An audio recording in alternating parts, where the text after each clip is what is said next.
نحمده ونصلي على رسوله الكريم اما بعد فاعوذ بالله من الشیطان الرجیم بسم اللہ الرحمن الرحیم۔ قتل حسین اصل میں مرگ یزید ہے، اسلام زندہ ہوتا ہے ہر کربلا کے بعد۔ میرے سینے سے ذرا کان لگا کر دیکھو، میرے سینے سے ذرا کان لگا کر دیکھو، سانس چلتی ہے کہ زنجیر زنی ہوتی ہے، سانس چلتی ہے کہ زنجیر زنی ہوتی ہے۔ پھر کربلا کے بعد دکھائی نہیں دیا، پھر کربلا کے بعد دکھائی نہیں دیا، ایسا کوئی بھی شخص کی پیاسا کہیں جسے، ایسا کوئی بھی شخص کی پیاسا کہیں جسے۔ آئیے محترم حضرات، حضرت امام حسین رضی اللہ تعالیٰ عنہ کی سفر کوفہ کی تیاریاں اور خیر خواہوں کے مشورے۔ یاد ہوگا مسلم کو حضرت امام حسین رضی اللہ تعالیٰ عنہ نے کوفہ کے حالات معلوم کر کے اطلاع دینے کے لیے بھیجا تھا۔ یہ بھی معلوم ہو چکا ہے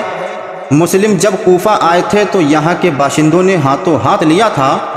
اور 18,000 کوفیوں نے حضرت امام حسین رضی اللہ تعالیٰ عنہ کی خلافت اور ان کی حمایت میں جنگ کرنے پر بیعت کی تھی۔ مسلم نے گرفتاری کے قبل ان ظاہری حالات کو دیکھ کر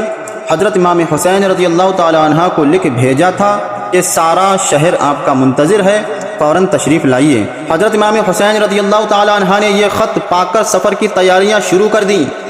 اس وقت آپ کو کوفہ نئے حالات کی کوئی اطلاع نہ ہوئی تھی۔ تمام اہل مکہ و مدینہ کوفیوں کی غداری اور بے وفائیوں سے واقف تھے۔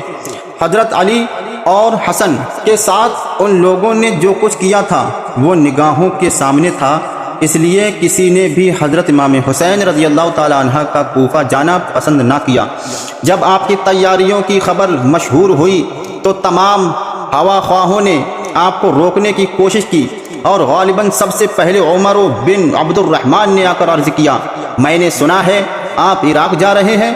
اگر یہ صحیح ہے تو آپ ایسے شہر جا رہے ہیں جہاں دوسرے کی حکومت ہے اور وہاں اس کے امراء و اعمال موجود ہیں، جن کے قبضہ ہیں، بیت المال ہے، عوام دنیا و دولت کے بندے ہیں۔ اس لیے مجھے خوف ہے کہ جن لوگوں نے آپ کی مدد کا وعدہ کیا ہے وہی آپ سے لڑیں گے۔ حضرت امام حسین رضی اللہ تعالی عنہ نے عمر بن عبد الرحمن کے ہمدردانہ مشورے کا شکریہ ادا کیا۔ ان کے بعد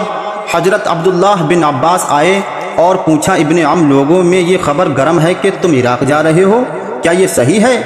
حضرت امام حسین رضی اللہ تعالی عنہ نے جواب دیا،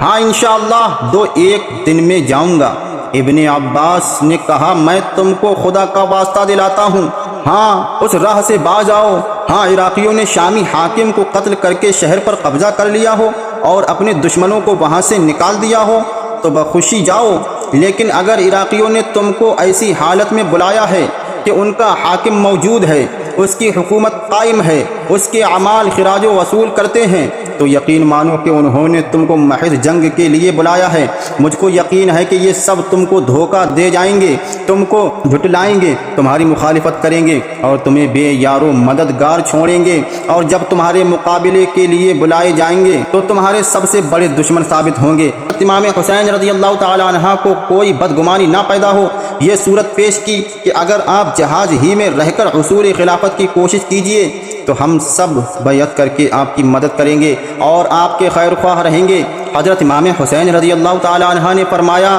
میں نے اپنے والد بزرگوار سے حدیث سنی ہے کہ حرم کا ایک میڑا ہے جس کی وجہ سے اس کی حرمت اٹھ جائے گی، میں چاہتا ہوں کہ میں وہ میڈا نہ بنوں۔ اس کے بعد ابن زبیر نے حضرت امام حسین رضی اللہ تعالی عنہ سے بہت اصرار کیا کہ آپ حرم میں بیٹھے رہیں، باقی کام میں انجام دوں گا، لیکن حضرت امام حسین رضی اللہ تعالی عنہ نے جواب دیا کہ اگر میں حرم سے ایک بارش بھی باہر قتل کیا جاؤں تو وہ مجھے حرم میں قتل ہونے سے زیادہ پسند ہے، اور کسی طرح حرم میں قیام کرنے پر آمادہ نہیں ہوئے۔ اس کے دوسرے دن پھر ابن عباس آئے اور کہا، ابن عم، میرا دل نہیں مانتا، صبر کی صورت بنانا چاہتا ہوں مگر حقیقتاً صبر نہیں کر سکتا، مجھے اس راستہ میں تمہاری ہلاکت کا خوف ہے، عراقیوں کی قوم قریبی ہے، تم ہرگز ان کے قریب نہ جاؤ، مکہ ہی میں رہو، تم اہل حجاز کے سردار ہو، اگر ان کا یہ دعویٰ صحیح ہے کہ وہ واقعی تمہیں بلانا چاہتے ہیں تو ان کو لکھو کہ پہلے وہ اپنے دشمنوں کو نکال دیں، پھر تم جاؤ، لیکن اگر نہیں رکھتے اور یہاں سے جانے ہی پر اصرار ہے تو یمن چلے جاؤ، وہ ایک وسیع ملک ہے، وہاں قلعے اور گھاٹیاں ہیں، تمہارے باپ کے حامی ہیں اور بالکل الگ مقام ہے، تم اسی گوشۂ عافیت میں بیٹھ کر لوگوں کو دعوت لکھو اور ہر طرف اپنے دعوتی خط بھیجو۔ مجھ کو امید ہے کہ اس طرح امن و عافیت کے ساتھ تمہارا مقصد حاصل ہو جائے گا۔ یہ سن کر حضرت امام حسین رضی اللہ تعالی عنہ نے فرمایا، مجھ کو یقین ہے کہ آپ میرے شفیق ناصح ہیں، لیکن اب تو میں ارادہ کر چکا ہوں۔ حضرت ابن عباس جب بالکل مایوس ہو چکے تو فرمایا، اچھا اگر جاتے ہی ہو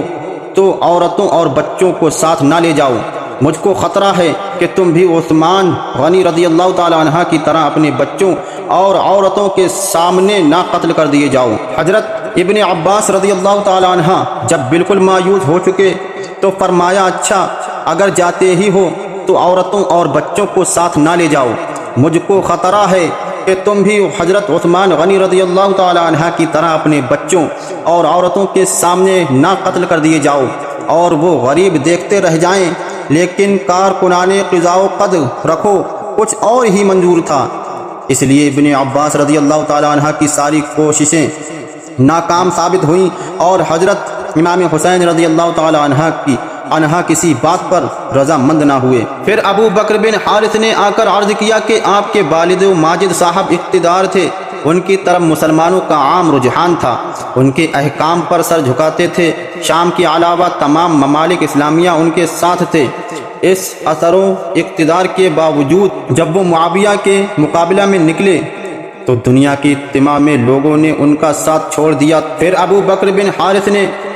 آ کر عرض کیا کہ آپ کے والد و ماجد صاحب اقتدار تھے، ان کی طرف مسلمانوں کا عام رجحان تھا، ان کے احکام پر سر جھکاتے تھے، شام کے علاوہ وہ تمام ممالک اسلامیہ ان کے ساتھ تھے۔